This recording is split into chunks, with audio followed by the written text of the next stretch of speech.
할렐루야. 우리 살아계신 하나님이 저와 여러분을 주 앞에 인도해 주신 줄로 믿습니다. 주 앞에 오신 여러분, 이 시간 어떻습니까? 좋습니다. 아멘.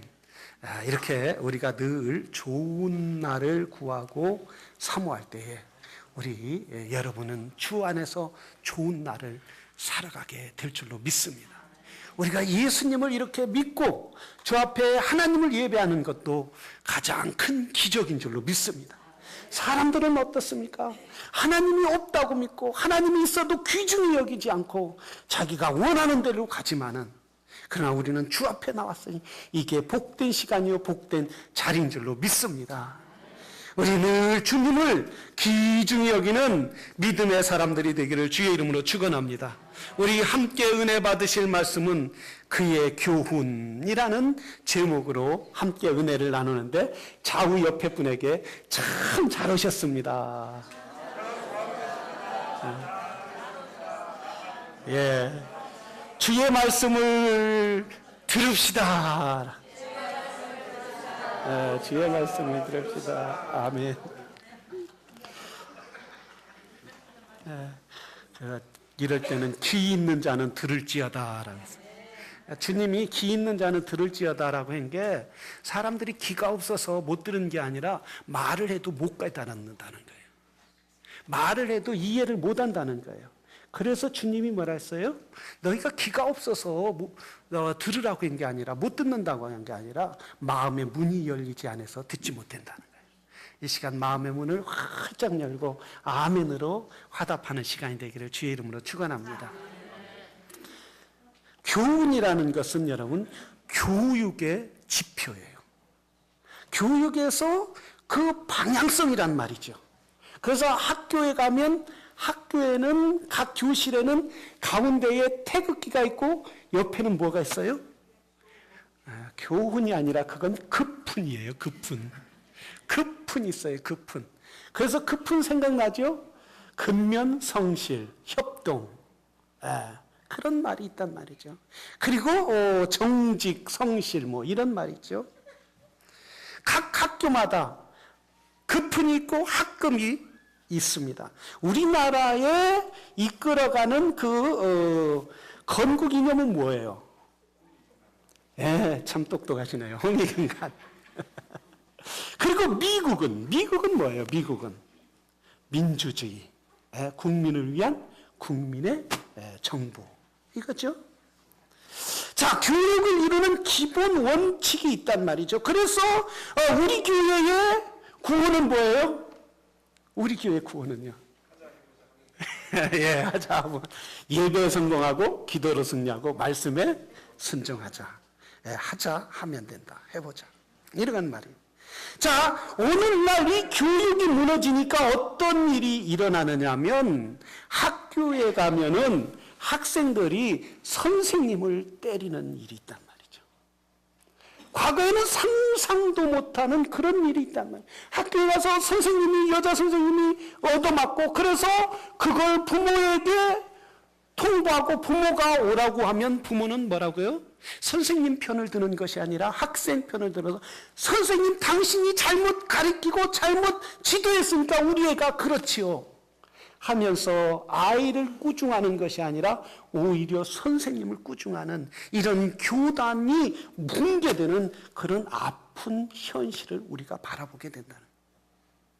세상의 교훈과 학군과 모든 것은 이렇게 영원하지가 못하다는 거예요. 영원한 교훈은 무슨 말씀이냐 이거예요. 오늘 본문에 주님이 우리에게 말씀하여 주신다는 사실입니다. 주님이 이렇게 말해요. 내 교훈은 내 것이 아니오라고 주님이 말씀하고 있어요. 내 것이 아니요. 자, 예수님이 오늘 본문에 보면 성전에서 가르치셨다고 그래서 성전에서 가르칠 때에 뭐가 있느냐 하면 명절 중간 정도에 대해서 성전에서 가르쳤다. 이렇게 말해요. 명절이라는 것은 지금 여기에서 보면 유월절이라는 거예요. 유월절은 무슨 날이냐면 유대인들이 저 애굽에서 해방난 날을 애굽에서 도망친 날을 기념하기 위한 날이 그게 유월절이란 말이죠. 그래서 유월절 그날 끝나면은 유대인들은 8일 동안 광야 체험을 해요. 그래서 그것이 8일 동안 광야 체험을 하는 것이 그날이 무슨 날이냐 하면은 이걸 명절 중간이라고 이렇게 말씀하고 있어요. 그것을 초막절이라고 그래요. 그래서 유대인들이 명절 유월절에 끝나자마자 각자의 천막을 갖고 가서 광야에서 생활하는 거예요. 광야에서 8일 동안 일주일 동안 생활하면서 낮에는 성전에 와서 하나님의 말씀을 듣고 하나님의 말씀을 기억하고 그 말씀 들었지 못했던 말씀 한 달 동안 1년 동안 듣지 못했던 하나님의 말씀을 듣고 각자 위치로 돌아가는 거예요. 꼭 뭐와 같이요? 우리가 일주일 동안 나의 삶의 현장에서 있다가 주일날 하루 와서 뭐를 들어요? 하나님의 말씀을 듣고 예배하는 것처럼 그들은 낮에 8일 동안 낮에는 와서 하나님의 말씀을 듣는단 말이죠. 그런데 예수님이 초막절 중간이라고 하면 이 명절 중간이라고 하면 초막절 중간 한 3일 내지 4일 정도에 지났을 때에 주님이 예루살렘 성전에 가서 하나님의 말씀을 가르친단 말이에요. 하나님의 말씀을 가르치는데 바리새인들이 뭐라고 하느냐 하면 야, 저 사람은 배우지도 않고 저 사람은 훈련 받지도 않고 저 사람은 교육도 받지 않는 사람이 어떻게 저렇게 위대한 말을 우리가 하는 말보다 더 큰 교훈의 말을 어마어마한 교훈의 말을 할 수 있느냐. 이렇게 이야기할 때 예수님은 뭐라고 하셨어요? 이것은 내가 하는 말이 아니라 내 교훈이 아니라 나를 보내신 이의 교훈이다. 이렇게 말씀해요. 지금 예수님이 하시는 말씀이 누구의 교훈이에요? 하나님의 교훈이란 말이에요. 거룩하신 전능하신 하나님 아버지의 교훈, 하나님의 말씀을 하는 것이란 말이죠. 근데 예수님은 어떤 분이세요? 예수님은 하나님이시란 말이죠. 하나님이 친히 이 땅에 오셨단 말이죠. 성삼위 하나님 중에 한 분이 이 땅에 오셔서 그 말을 가르치면은 누구 말이 되는 거예요? 하나님이 말씀이 되는데 주님은 왜 굳이 하나님의 교훈이다. 나를 보내신 이의 교훈이다. 이렇게 말씀. 이것은 내 말이다. 이 말은 내 말을 들어라. 이 말은 더 절대적으로 너희가 내 말을 따르라. 이렇게 하지 않았느냐 이거예요. 바로 우리 주님은 겸손하셨다는 거예요. 온유하셨다는 거예요. 자기를 보내주신 이가 누군지 알았다는 거예요. 전능하신 하나님만을 높이기 위하여 주님은 바로 이 말은 내 말이 아니라 하나님의 말씀이다 라고 말씀하여 주셨다라는 사실입니다.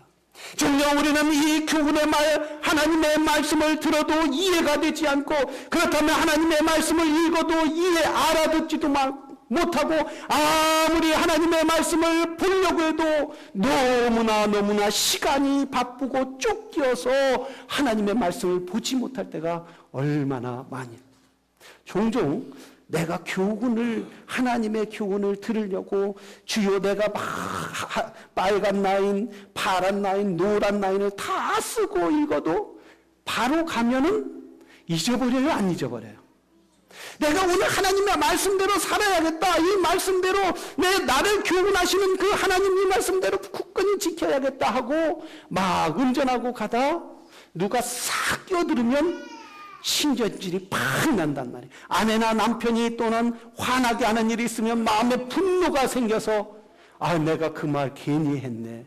참 그러면서 왜 내가 이렇게 하나님의 말씀을 늘 읽으면서도 내 안에 좌절이 생기고 내 안에 낙심이 생길까? 이래서 하나님의 말씀을 떠나는 경우가 여러분 읽지 말아야겠다. 묵상하지 말아야겠다. 이러는 경우가 얼마나 많이 있느냐. 사랑하시는 성도 여러분, 그럼에도 불구하고 우리는 하나님의 말씀을 읽어야 될 줄로 믿습니다. 그의 말씀을 묵상해야 될 줄로 믿습니다. 이 교훈은 하나님께로 왔기 때문에, 그래서 이 말씀은 나그네와 같은 인생길을 사는 사람에게 내비게이션과 같은 것이 하나님의 말씀인 줄로 믿습니다. 내비게이션은 어때요? 가는 길을 알려줘요. 내가 가지 못했지만 그 길을 분명히 알려주는 것이 내비게이션이라는 거예요. 미래에 내가 갈 목적을 분명히 아는 것이 내비게이션이에요. 그와 마찬가지로 우리 하나님의 말씀은 우리의 인생길의 나침판과 같고 인생길의 내비게이션과 같은 그 말씀이시라는 거예요. 그래서 존 락크라는 영국의 철학자는 이렇게 말했어요. 성경은 하나님이 인간에게 내려주신 가장 위대한 축복이다. 성경은 하나님이 인간에게 내려주신 가장 큰 축복이다. 물질도 아니요, 건강도 아니요, 또한 세상의 권력도 아니라 하나님의 말씀이 인간에게 가장 축복된 말씀이다. 말씀을 통해서 우리는 하나님의 말씀을 알게 되고 하나님의 사랑과 뜻을 깨닫게 돼서, 그래서 기독교는 무슨 종교라고 말해요? 말씀의 종교다라는 거예요. 인카네이션 하셨다. 성경의 요한복음에 말씀을 보면 말씀이 육신이 되어 오시네라고 말씀하셨어요. 말씀이 육신이 되어 우리 가운데 오신 그분, 바로 하나님의 말씀이 문자를 통하여 우리에게 주어진 것이 성경인 줄로 믿습니다. 성경은 이렇게 말하였어요. 하나님의 말씀은 영감이 있어서 교훈과 바르게 함과 책망하기에 유익하니. 잠언 13장 13절에 말씀을 멸시하는 자는 자기에게 패망을 이루고 계명을 두려워하는 자는 상을 받느니라. 말씀을 멸시하는 자, 말씀을 귀하게 여기지 않는 자, 말씀 앞에 서지 않는 자는 분명히 망하지만, 그러나 그 말씀을 지키고자, 그 말씀을 따르고자 하는 자는 그 앞에 상급이, 성공의 축복이 기다린다라는 말씀입니다. 사랑하시는 성도 여러분, 늘 말씀 가운데서는 귀한 믿음의 사람이 되어야 될 줄로 믿습니다. 고난 가운데서도 말씀만 있으면 승리할 수 있어요. 고난 가운데서도 말씀만 있으면 이길 수 있어요. 자, 이 위대한 사람으로 다시 태어날 수 있단 말이죠. 눈물이 진주로 바뀌는 역사가 있게 될 줄로 믿습니다. 노벨 문학상을 탄 펄벅 여사가 있어요. 펄벅 여사는 그의 어머니 초상이라는 그 어머니 일대기의 책을 쓴 분이에요.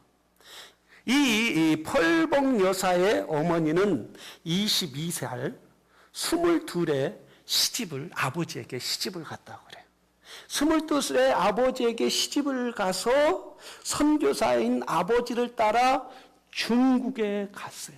중국에 갔을 때 아무도 기다려주는 사람이 없어요. 그를 반갑게 맞아주는 사람이 아무도 없었다고 그래요. 그를 반갑게 맞아주는 것은 가난과 배고픔과 병듦과 추위와 그리고 아픔밖에 기다려주지 않았다는 거예요. 그런데 이 펄벅 여사의 어머니가 자식을 7명을 낳았다고 그래요.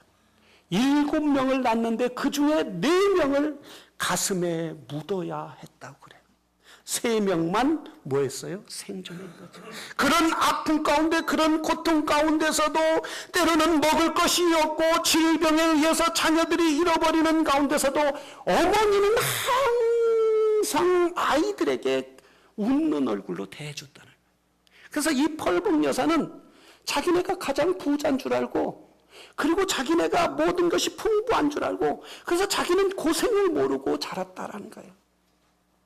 그의 어머니가 항상 아이들 3명에게 노래를 가르쳐주고, 4명은 잃어버렸지만 3명에게 노래를 자주 불러주고, 잠자리에서 성경을 읽어주고, 재밌는 그림이 있으면 그 그림을 오려서 각 룸에다 붙여놓고 그걸 보고 아이들이 웃게 하고, 만화 같은 것이 있으면, 그림이 있으면 또 붙여놓아서 아이들이 웃게 하고, 옷이 다 떨어진 옷이 있으면 그 떨어진 곳에 무늬를 놔서 그 떨어진 것을 딱 가려주고, 그래서 아이들이 옷을 입을 때 기뻤다는 거예요.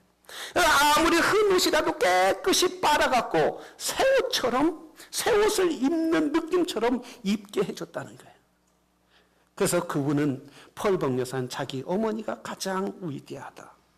이렇게 자식을 잃고, 그리고 먹을 것이 없고, 그리고 이 추위와 싸우면서도 항상 펄벅 여사의 어머니는 아이들에게 한 가지는 말씀을 애우게 했다는 거예요. 아침과 저녁으로 애우게 했다는 거예요. 시편 48편 5절에 보면 주께 힘을 얻고 그 마음에 시온에 데려가 있는 자는 복이 있나니 저희는 눈물의 골짜기를 통할 때 그곳으로 많은 샘의 곳이 되게 하며 이른비도 은택을 입었나니 주께 힘을 얻고 마음의 시온에 데려가 복이 있나니 주께 힘을 얻고 마음의 데려가 있는 자는 복이 있나니 세상에서 힘이 자기 힘으로 오는 것이 아니라 먹을 것으로 힘이 오는 것이 아니라 권력으로 힘이 오는 것이 아니라 오직 여호와의 말씀 가운데 힘이 온다라는 사실을 믿었다는 거예요. 그 말씀을 아이들이 붙잡게 했다는 거예요. 내가 너에게 재산을 물려줄 게 없고 내가 너에게 부를 물려줄 게 없고 내가 너에게 물질을 물려줄 게 없지만은 너희는 이 풍랑이 많은 세상에서 붙잡을 건 여호와 하나님의 말씀을 붙잡을 때 이 험한 세상에서 너희는 성공할 수 있다. 그래서 펄벅 여사는 말할 때 자기 어머니에게 가장 기억이 나는 건 시편 84편 6절이란 말씀이에요. 주께 힘을 얻고 마음의 시온에 데려가 있는 자는 복이 있나니. 그래서 이 펄벅 여사는 말하기를 자기가 노벨 문학상을 받을 때 이 대지로부터 받을 때 그 말씀이 하나님의 영감을 받아서 썼다라는 거예요. 하나님의 말씀이 있을 때 하나님은 영감을 주셔요. 하나님의 말씀을 의지할 때 하나님은 그 말씀 가운데 그의 갈 길을 인도해 주신다라는 말씀이에요. 사단이는 항상 우리에게 하나님의 말씀을 보지 못하고 늘 바쁘게 말하고 늘 번잡하게 말해서 하나님의 말씀에, 지혜의 말씀에, 능력의 말씀에, 은혜의 말씀에, 인생의 나침판의 말씀에 가까이 가지 못하도록 방해를 한다 할지라도 믿음의 사람은, 하나님을 사모하는 사람은 말씀 가운데 서야 될 줄로 믿습니다. 항상 아침마다 일어나서 주여 나에게 말씀하여 주시옵소서. 저녁에 와서 내가 오늘 하루 잘못 사는 것이 있다면, 주의 말씀을 따라 살지 못한 것 있다면 주여 내가 회개하나이다. 내가 나의 눈물로 주 앞에 드리나이다. 그럴 때에 하나님은 그 눈물을 통하여 진주로 바꿔주는 역사가 있게 된다는 말씀이에요. 하나님의 말씀을 보면 지혜가 생기는 거예요. 오늘 내가 무엇을 해야 할지 안다. 아무리 번잡한 일이 있어도 하나님의 말씀을 보면은 그 번잡한 일이 제곡 뭐를 해야 할지 알려주신다는 거예요. 아무리 바쁜 일이 있어도 말씀을 먼저 보고 그 일을 시작하면 무엇을 먼저 해야 할지 쫙 해서 그 시간보다 더 시간을 많게 하나님께서 효과적으로 시간을 운영할 수 있도록 해주시는 거예요. 아무리 빨리 가야 할 일이 있어도 먼저 하나님 앞에 말씀을 보고 말씀을 묵상하고 가면 트래픽이 아무리 걸려도 트래픽 때문에 이 분노가 나오고 또 혈기가 나오고 신경질이 나오지 않고 오히려 그 트래픽을 즐기는 역사가 있을 줄로 믿습니다. 내가 늦게 간다 할지라도 내가 말씀 가운데 있으면 늦게 가도 먼저 그 사람이 기다려서 나를 위하여 준비하는 역사가 있을 줄로 믿습니다. 그래서 여러분 항상 주의 말씀 가운데 거하는 믿음의 사람들이 되어야 될 줄로 믿습니다. 말씀은 어둠의 골짜기를 가는 사람들에게 빛입니다. 말씀은 어둠의 내 인생을 가는 사람들에게 광명의 천사로 보여주실 줄로 믿습니다. 말씀은 생수예요. 말씀은 인생에게 힘이에요. 말씀은 인생에게 능력이 돼요. 말씀은 절망 있는 사람에게 소망이 되고 말씀은 어둠에 처한 사람에게 빛이 되는 역사가 있게 될 줄로 믿습니다. 세계적인 컴퓨터 회사 IBM을 창설한 토마스 와트슨이라는 사람이 있어요. 1874년서부터 1956년까지 살았는데 이 사람은 무직자였어요. 직업이 없는 사람, 일터가 없는 사람, 요즘같이 불황시대에 너무너무 힘든 시대에 산 사람이에요. 그래서 이분이 무슨 일을 할까 곰곰이 생각했어요. 그리고 곰곰이 생각하다 이분이 크리스찬이기 때문에 하나님의 말씀을 먼저 보자 해갖고 하나님의 말씀을 늘 보다가 히브리서 3장 1절에 예수를 깊이 생각하라. 예수를 깊이 생각하라. 예수를 깊이 생각하라. 깊이 생각하라. 깊이 생각하라. 그럼 미래에 지배할 수 있는 것이 뭐냐? 그 직업을 가지면 좋겠다. 그러면서 예수님을 깊이 생각하면서 기도할 때 컴퓨터를 만들어 보자. 컴퓨터를 만들어서 조립하게 되고 프로그램을 개발하고 그래서 IBM 회사를 만들게 되었어요. 그런데 지금도 IBM 회사의 급훈이 뭐냐? 급훈이에요? 뭐예요 그게? 사함? 예, 하여튼 간에 그렇다고 그러고요. 사훈. 사훈이 뭐나 깊이 생각하자. IBM의 사훈이 깊이 생각하다. 깊이 생각. 주의 말씀을 붙잡고 깊이 생각할 때에 그의 길을 열어주시더라.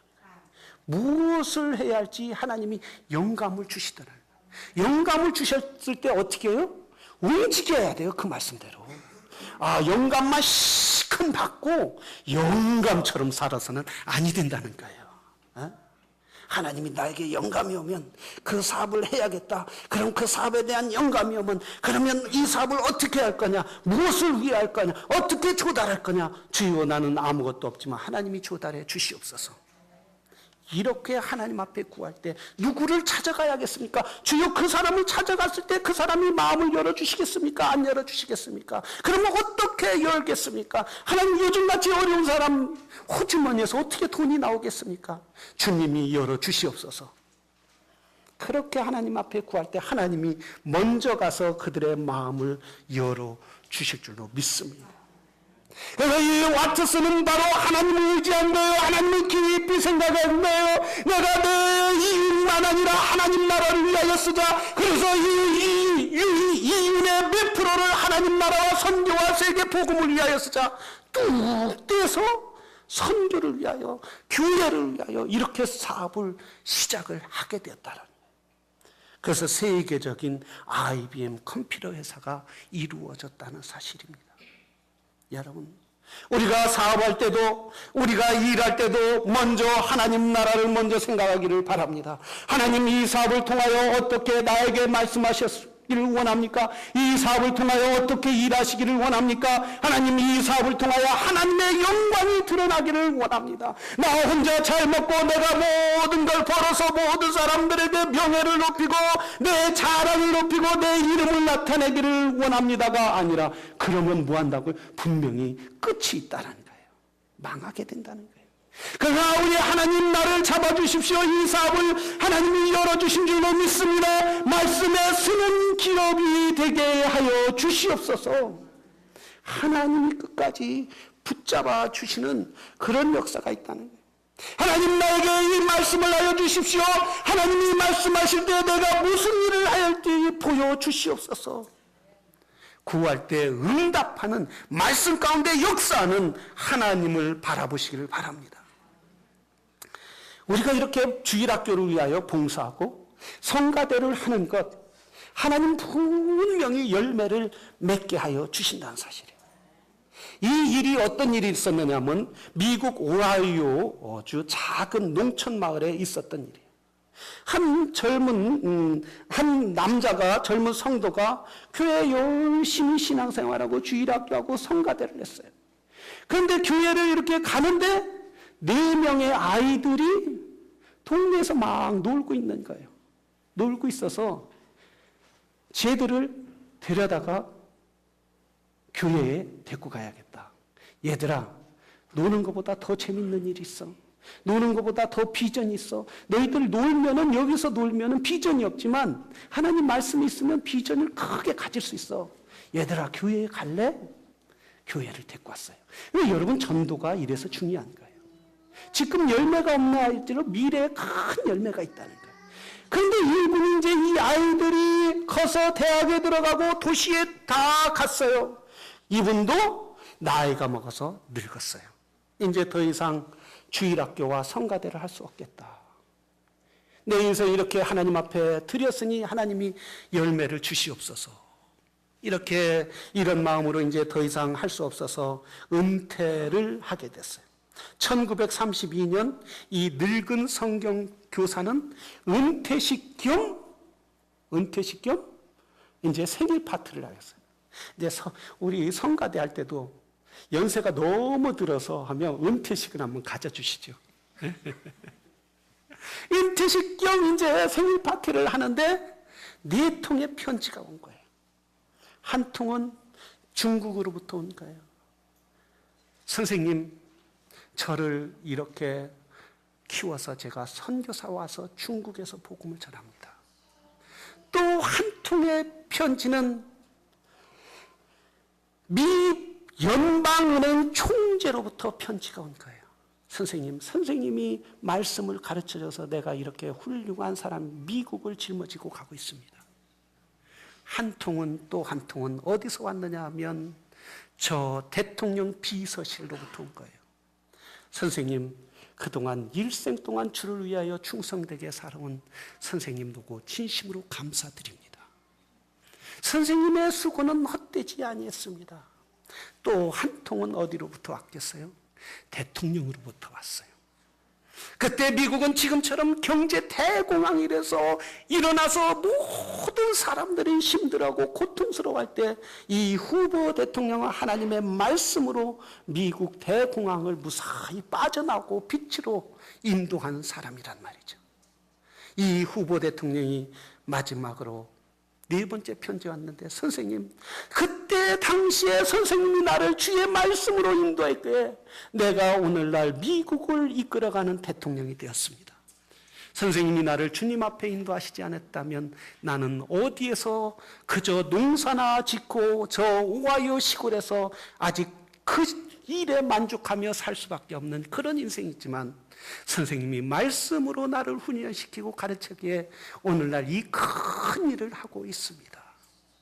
만약에 이 선생님이 늙은 선생님이 그 아이들이 교회에 오면 떠들고 장난꾸러기하고 저 애들이 오면 복잡한 거야, 그저 교회에 오면 물건이나 부시면 어떻게, 그러면서 이렇게 그 아이들을 전도하고 오지 않고 주의 말씀으로 양육하지 않았다면 저 시골 한 군데서 농사나 짓지 않으면 어둠에서 범죄의 일을 하며 범죄 가운데 살아갈 수밖에 없는 아주 귀한 인생을 허비하면서 살아갈 수밖에 없었지만, 그러나 이 선생님이 그 아이들을 데려다가 씻기고 먹이고 하나님의 말씀으로 그를 양육할 때 꿈이 없던 아이들이 꿈을 갖게 된 거예요. 하나님이 나라가 없던 아이들이 하나님 나라가 간 거예요. 세계를 향하여 비전이 없던 아이들이 세계를 향하여 비전을 갖게 된 거예요.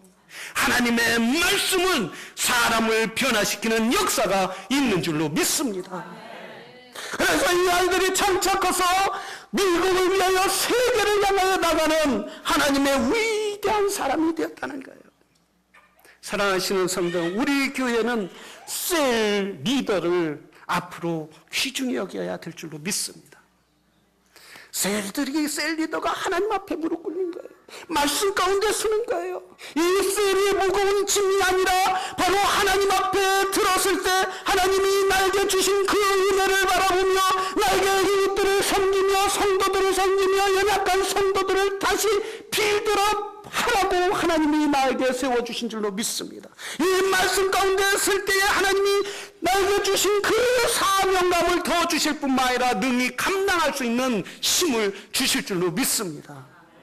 그렇기 때문에 셀 리더나 모든 성도들이 말씀 가운데 쓰는 것이 중요하다는 거예요.